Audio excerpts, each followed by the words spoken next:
કોઈ સલીમ સુરેશ બનીને મારા રાજ્યની દીકરીઓને, ભોલી ભાલી દીકરીઓનું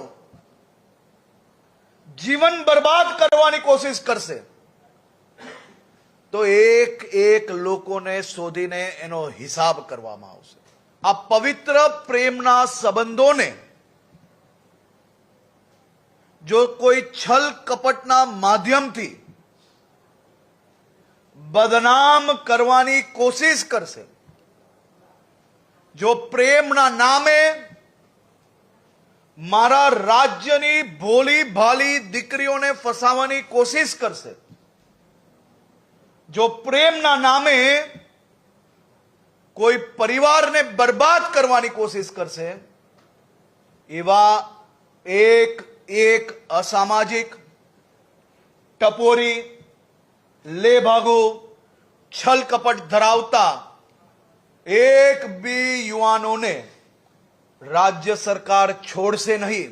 નમસ્કાર, વિશેષ ન્યૂઝમાં હું દિનેશ સિંધવ, આમ આદમી પાર્ટીના ધારાસભ્ય હેમંત ખવા સાથે વાતચીત કરવી છે. તમે આ ઇન્ટરવ્યુની શરૂઆતમાં ગુજરાતના નાયબ મુખ્યમંત્રી હર્ષ સંઘવીને સાંભળ્યા છે. ગઈકાલે આમ આદમી પાર્ટીના ધારાસભ્ય હેમંત ખવા ટ્રેક્ટર લઈને તો આવ્યા વિધાનસભા ગેટમાં અને ચર્ચામાં આવ્યા, પણ એમને આ એક બિલ પણ રજૂ કર્યું અને એ લગ્ન નોંધણીના સુધારાનું જ બિલ હતું.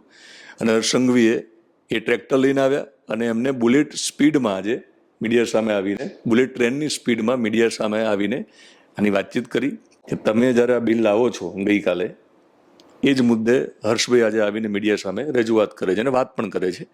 અને તેમને બહુ કડક ભાષામાં કહ્યું છે કે કોઈ પણ સલીમ સુરેશ બનીને દીકરીને ફસાવી નહીં શકે. તો આ બિલ તમે લાવ્યા હતા, એના વિશેની વાત કરો. તમે ટ્રેક્ટર લઈને તો આવ્યા, પણ મેં કહ્યું કે હર્ષભાઈએ બુલેટ ટ્રેનની સ્પીડમાં મીડિયા સામે તમારા બિલની જ વાતો કરી. તો આખું અંદરની શું વાત છે? ને અંદરની કોઈ મતલબ એવી અલગથી વાત નથી. વાત ગૃહની અંદર જે ઘટના બની એની છે. ગઈકાલે મારું લગ્ન નોંધણી સુધારા વિધેયક જે મેં 2024માં બનાવી અને વિધાન શાખામાં જે બિલ આપવાનું હોય ત્યાં મેં આપ્યું હતું. ત્યારબાદ એમાં ક્ષતિઓ, એના અક્ષરે અક્ષર એક એક શબ્દ સુધારણાઓને અમુક સમય લાગતો હોય અને બંધારણની અંદર રહી અને કોઈ પણ નિયમ વિધાનસભા ઘડી શકતી હોય, એટલે એના માટેનો એક પ્રોસેસ હોય. ફરીથી 2025ના સત્રમાં આ ચર્ચામાં ના આવી શક્યું, એટલે 2026માં આ બિલ ગઈકાલે વિધાનસભા ગૃહમાં અધ્યક્ષશ્રીએ આ બિલ દાખલ કરવા માટે સ્વીકાર્યું. આવતા ગુરુવારે આ બિલ ઉપર ડ્રોના માધ્યમથી નક્કી થશે કે 4-5 આવા જે પ્રાઇવેટ બિલો આવેલા હોય, સરકારી બિલો આવેલા, એમાંથી કયું બિલ ઉપર ચર્ચા કરવી. આવતા ગુરુવારે જો લકી ડ્રોમાં મારા આ બિલની ચર્ચા ઉપરનો સમય મળે તો આ બિલ ઉપર ચર્ચા થાય. ચર્ચાના અંતે વિધાનસભાના ગૃહના હાજર દરેક સભ્યોને મતદાન કરવાનું આવે. મારું જે લગ્ન નોંધણી સુધારા વિધેયક છે, આની પાછળનો હેતુ કે આશય માત્ર ને માત્ર મારો એટલો છે, હું ગૃહમાં પણ બોલ્યો છું કે ગુજરાતના લાખો માતા પિતાઓ માટે આ ચિંતાનો વિષય છે. કારણ કે અમુક આવારા તત્વો દીકરીઓને લલચાવી ફોસલાવીને, દીકરીઓને ક્યાંય ને ક્યાંય બ્લેકમેલ કરીને બોગસ લગ્ન નોંધણી કરાવી લે. લગ્ન નોંધણી કરાવી લીધા પછી ક્યાંય ને ક્યાંય ઇમોશનલી બ્લેકમેલ કરે કે અન્ય કોઈ રીતે દીકરીનું જીવન બરબાદ થઈ જતું હોય છે. એ કોઈ પણ હોઈ શકે. આવી દીકરીઓના જીવન બરબાદ ના થાય. આપણે જોયું, આજ ગૃહમંત્રીશ્રીએ સ્વીકાર્યું, આવું તો કદાચ પ્રથમ વખત બન્યું હશે કે એમના કાર્યકાળમાં જ બોગસ લગ્ન કેટલા નોંધાણા, એની ચિંતા એને આજ પત્રકારો સામે આવીને કરી. એટલે એમને જે સ્ટેટમેન્ટ આપ્યું છે કે અત્યાર સુધી માત્ર તલાટીના લેવલે જ અને ગેરહાજર રહીને વર વધુ લગ્ન કરી લેતા હતા, અપૂરતા આધાર પુરાવાથી પણ કામ ચાલી જતું હતું, એ નહીં ચાલે. એનો મતલબ તમે એવું કહેવા માંગો છો તો આટલા વર્ષો એ લોકોએ શું કર્યું? ચોક્કસ એ કહેવા માગું છું, અને હું એ ખાસ આપના ન્યૂઝ ચેનલના માધ્યમથી લોકોને જણાવવા માગું છું. ગઈકાલે અમારું જે બિલ આવ્યું એના માટે થઈને ક્યાંક ને ક્યાંક સરકારને ફરજ પડી. હું આનો તમામ શ્રેય છતાં પણ એમ કહું છું, અને મેં ગૃહમાં પણ કીધું કે જે અમારી ચિંતાનો વિષય છે એ કાયદો તમે બનાવો, કાયદાની જે છટકબારીઓ છે એમાં કડક નિયમો લઈ આવો. આ અમારી અપેક્ષા મુજબના નિયમો તમે લઈ આવશો તો હું પૂરી સભાનતા સાથે વિધાનસભાના ગૃહ ઉપર પણ બોલ્યો છું કે હું મારા રહેણાંક મકાનથી વિધાનસભા કાર્યાલય સુધી પગે ચાલીને મુખ્યમંત્રીને અને નાયબ મુખ્યમંત્રીને પાઘડી પહેરાવીને એનું સન્માન કરીશ. આ મુદ્દે મેં ગૃહમાં પણ કીધું કે આ બિલ મંજૂર થઈ જાય તો આનો તમામ શ્રેય સરકારનો. આ બિલ હેમત ખવાનું છે એવું નથી. આ બિલ ગુજરાતના લાખો મા બાપની આશાઓનું બિલ છે. પણ નિમિત્ત તમે બન્યા છો. સ્વાભાવિક છે, લોકોએ અમને મત આપી અને કાયદા ઘડવા માટે જ ધારાસભ્યો હોય છે. એટલે કાયદો ઘડવા માટે અમને બેહેડા ઘણી જગ્યાએ અમારા હાથ બંધાયેલા હોય કાયદાને લઈને, તો એ કાયદામાં સુધારા થવા જોઈએ. એ માટેનો અમારો એક આ પ્રયત્ન છે. અને જો આ બિલ, મને ખૂબ આનંદ થયો કે આમાં નિમિત્ત બનવાનો મને મોકો મળ્યો. આપણો દેશ આઝાદ થયો એને 78 વર્ષ થયા, અને 78 વર્ષ થયા દરેક મા બાપની આ ચિંતા છે. આપણે કોઈને પ્રેમ કરતા રોકી ના શકીએ કે બંધારણે જેને અધિકારો આપ્યા છે એને ક્યાંય ઓવર રૂલ કરવાની વાત નથી. સાદી ભાષામાં ગુજરાતના લોકો સમજી શકે એ વિશે જો હું વાત કરું તો લગ્ન નોંધણી કરતા પહેલા 1 મહિનો દિવસ પહેલા માતા પિતાને જાણ કરવી જોઈએ. આવી જોગવાઈ હું લઈ આવવા જઈ રહ્યો છું આ બિલના માધ્યમથી. તો કોઈ પણ દીકરી આવું બ્લેકમેલ થઈને, તો એમને કમસે કમ એમના માતા પિતાને 30 દિવસ સુધી એમની સાથે વાત કરવાનો કે એ સમય મળે, અને આવી જે ઘટનાઓ બની રહી છે એને રોકી શકાય. બીજી પણ ઘણા પ્રાવધાનો આ બિલની અંદર છે. હજી પણ ગૃહના ચર્ચાના અંતે સરકાર ઈચ્છે તો આમાં બહુમતીથી જે પ્રાવધાનો કરવા હોય એ નિયમ મુજબ થઈ શકે છે. તો હું કાલે બિલ લઈ આવ્યો, આજ ગૃહમંત્રીશ્રીએ નિવેદન દીધું, આ ચર્ચાનો વિષય બન્યો. અને જો સારું થશે ને આવતા ગુરુવારે લકી ડ્રોમાં મારું બિલ ઉપર ચર્ચાનો સમય મળશે તો આ બિલ છે મત માટે જશે, અને સરકાર એમાં સમર્થન કરે એવું હું આપની ન્યૂઝ ચેનલના માધ્યમથી તમામ લોકોને કહું છું. તો તમે બિલ રજૂ કર્યું કાલે, અને આજે એના ઉપર નિવેદન આવ્યું હર્ષ સંઘવીનું. એમાં તમને અચરજ થઈ છે? જો મેં બહુ ક્લિયરલી વિધાનસભા ગૃહમાં પણ કીધું છે કે આ જસ લેવાની હોડમાં કે આ હું બિલ લઈ આવ્યો એટલે હર્ષભાઈને આવીને નિવેદન કરવું પડ્યું કે ફલાણી ઘટનાથી આમ થયું તેમ થયું, એ કેવા કરતા હું ક્લિયરલી એવું માનું છું કે આ બિલ આવવું જોઈએ, આવો કાયદો બનવો જોઈએ.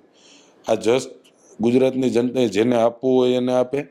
એનાથી જસ લેવા માટેનો મારો કોઈ વિષય નથી, મારો કોઈ હેતુ નથી. મારો હેતુ માત્ર એટલો છે, મા બાપની ચિંતામાં ઘટાડો થવો જોઈએ. દીકરીનો બાપ છે એ સાંજે નિરાતે હોઈ શકવો જોઈએ. સત્તામાં બેઠેલા લોકો હોય, એટલે કે જેની સરકાર હોય, એ પક્ષના ધારાસભ્ય ન હોય, ત્યાં કંઈક ઓરમાયું વર્તન થતું હોય છે વિકાસના કામોમાં. ત્યારે ખૂબ લડાઈ તમારે કરવી પડતી હોય છે સામેના વિપક્ષમાંથી. જો તમે ચૂંટાયા હોય તો, અને તમે વિપક્ષમાં હોય, પણ એક ધારાસભ્ય નક્કી કરે તો કાયદામાં ફેરફાર કરી શકે એવું મોટું ઉદાહરણ મને લાગે તમારું છે. બની શકે. હું જ્યારે વિધાનસભાની ચૂંટણી લડવા માટે મેદાનમાં આવ્યો ત્યારે મેં મારા મત વિસ્તારના ઘરે ઘરે એક મારો મેનિફેસ્ટોનું વિતરણ કર્યું હતું કે એક ઇન્ડિવિજ્યુઅલ ધારાસભ્ય ધારે તો હું કામો થઈ શકે. અને લગભગ હું ભૂલતો ના હોઉં તો 67,000 જેટલી નકલો છપાવી અને દરેક ઘરે ઘરે મેં પહોંચતી કરી છે. મારા મત વિસ્તારના તમામ લોકો આ વાત જાણે છે. હું એમ કહું કે એક ઈચ્છા શક્તિ હોય તો ચૂંટાયેલા 182 પૈકીના કોઈ પણ ધારાસભ્ય, નિયમ બધા માટે એક સરખા હોય છે, કરી શકે. જેમ કે હું આ પ્રાઇવેટ બિલ લઈ આવ્યો, સરકાર ઈચ્છત કે સરકારનો કોઈ ધારાસભ્ય ઈચ્છત તો મારી પહેલાં આ બિલ ના લઈ આવી શકત. મને આ બિલ માટે માહિતી આપવા માટે અધિકારીઓ, હું વિપક્ષમાં હોઉં એટલે ક્યાંય ઓરમાયું વર્તન કરે, પરંતુ સરકારના જ કોઈ ધારાસભ્યની જો ઈચ્છા શક્તિ હોય તો આ વિધાનસભા અમલમાં આવી અને 3 વર્ષ થયા. 3 વર્ષની અંદર શા કારણે કોઈ સરકારનો ચૂંટાયેલો ધારાસભ્ય હું બિલ ના લઈ આવ્યા? આપણા ગુજરાત રાજ્યમાં 30 વર્ષથી ભારતીય જનતા પાર્ટીની સરકાર છે. ગૃહમંત્રીશ્રીએ જ ઓન કેમેરા સ્વીકાર્યું કે ક્યાંય ને ક્યાંય છટકબારીઓનો લાભ લઈ અને આવારા તત્વોએ આવા બોગસ લગ્નો નોંધણી કરાવી લીધા. તો પ્રશ્ન તો એ છે કે પાછલા 3 વર્ષથી આ નાયબ મુખ્યમંત્રીશ્રી પણ એ છે. તો જે આવી છટકબારીઓનો ભોગ બની છે દીકરીઓ, એ દીકરીઓનું હું આવા બોગસ લગ્ન નોંધવાવાળા કર્મચારીઓ ઉપર શું કડક પગલાં લેવામાં આવ્યા એ પણ ગૃહમંત્રીશ્રીએ જણાવવું જોઈએ કે ભાઈ નહીં, તમે આ કર્મચારીઓએ જે બોગસ લગ્ન નોંધ્યા છે એના ઉપર કડકમાં કડક સજા થાય. મારો હેતુ તો એ છે કે જે આ અંગે કડકમાં કડક કાયદો બને, અને કાયદો બન્યા પછી કાયદો અમલ કરાવવાની જવાબદારી સરકારમાં બેઠેલાઓની હોય છે. કાયદો બનાવવાની જવાબદારી વિધાનસભા ગૃહની હોય છે. વિધાનસભા ગૃહમાં હું બેઠો છું, કાયદો બનાવવા માટે મેં પ્રયત્ન કર્યો છે. એ કાયદો બની જાય અને એની કડક અમલવારી ગૃહમંત્રી શ્રી કરાવે એવી આપણે આશા રાખીએ. થેન્ક યુ હેમંતભાઈ. તો મિત્રો, હર્ષ સંઘવીએ ગુજરાતનું દિલ જીતવાનો પ્રયત્ન કર્યો છે, ખાસ તો લગ્ન નોંધણીમાં. જે ફેરફાર કરવાની વાત છે, પદ્ધતિ જે નવી આવશે, જે સૂચિત કહીએ છીએ એને લઈને પણ બિલ હેમંત ખવાલ આવ્યા ત્યારે એક આશા જન્મી છે. અને આ આપણે નોંધવા જેવું છે. લગ્ન નોંધણીની વાત કરીએ છીએ કે એવું લાગતું હતું કે જો સત્તામાં તમે ન આવવાના હોય, તમારે વિરોધ પક્ષમાં જ રહેવાનું હોય તો ઘણીવાર તમે તમારા મત વિસ્તારના લોકોના પણ કામ ન કરાવી શકો, કારણ કે વૈમનસ્યના કારણે સત્તામાં બેઠેલા લોકો તમને કામ ન કરવા દે. એ તો થઈ રહ્યું છે. પણ એક ધારાસભ્ય નક્કી કરે, જે અપક્ષમાં હોય કે આમ આદમી પાર્ટીમાં હોય કે કોઈ પણ વિપક્ષમાં હોય, ભલે સત્તામાં ના હોય, તો બહુ અગત્યનો જે કાયદો છે એ પણ લાવી શકે, બિલ પણ રજૂ કરી શકે. અને એમને એ ક્રેડિટ આપણે આપવી જ જોઈએ ચોક્કસ, કારણ કે તેઓ આ બિલ લાવ્યા છે અને બિલ ઉપર સુધારાની આખી વાત શરૂ થઈ છે. મતદાન થવાનું છે અને બિલ પાસ પણ થવાનું છે. તો આ પરીક્ષામાં, રાજકીય પરીક્ષામાં તેઓ પાસ થયા છે, એના માટે અભિનંદન. તો વિશેષ ન્યૂઝનો આ પ્રયાસ જો તમને પણ પસંદ હોય અને તમે પણ અમને પાસ કરતા હોય તો મને લાગે છે કે તમારે 100માંથી 100 માર્ક્સ આપવાનો આગ્રહ નથી રાખતો, પણ યુટ્યુબમાં હોય તો સબસ્ક્રાઇબ કરી લેજો, ઇન્સ્ટાગ્રામ અને ફેસબુક પેજમાં હોય તો ફોલો કરશો.